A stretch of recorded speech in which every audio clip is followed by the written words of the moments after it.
It all started in my classroom one afternoon as I was teaching cultural globalization. The textbook we were using in the class mentioned only two genres of cinema industry, Hollywood and Bollywood. Is that an oversight? That's the big question.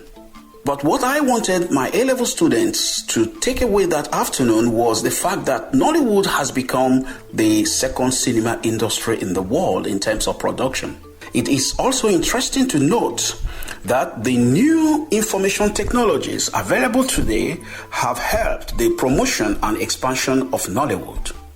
Many Africans in the diaspora and lovers of the continent can now watch indigenous movies on their computer screens, telephones, and other modern devices, making Nollywood a transcultural product from the continent, which, as I write, is gaining more grounds due to other factors which you will read in this book. My Nollywood story will show how Nollywood is taking roots in France and the groundbreaking process of bringing Nollywood to the French audience. I will also look at the country of origin of this cultural product called Nollywood and its conquest across the globe. The other aspect of the book is to participate in the ongoing debate on African cinema and its challenges to create new markets in Europe, United States of America, Africa, and elsewhere where people watch movies.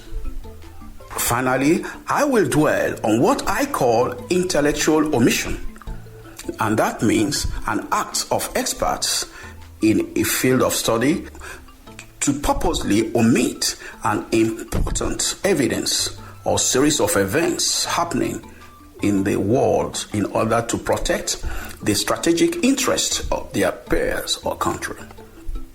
I think the Nollywood industry is now part of the world cultural heritage and should not be undermined by intelligent scholars who fail to recognize this fact.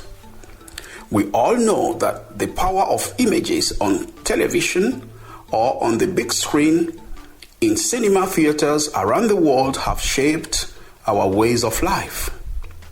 This evidence takes me back to my childhood experience when I used to watch the movie John Wayne. Cowboy stories, a 16mm projector in an open field. I was just 9 years old at the time, and my hero was John Wayne. For me, he was the good guy, and the Indians were the bad guys.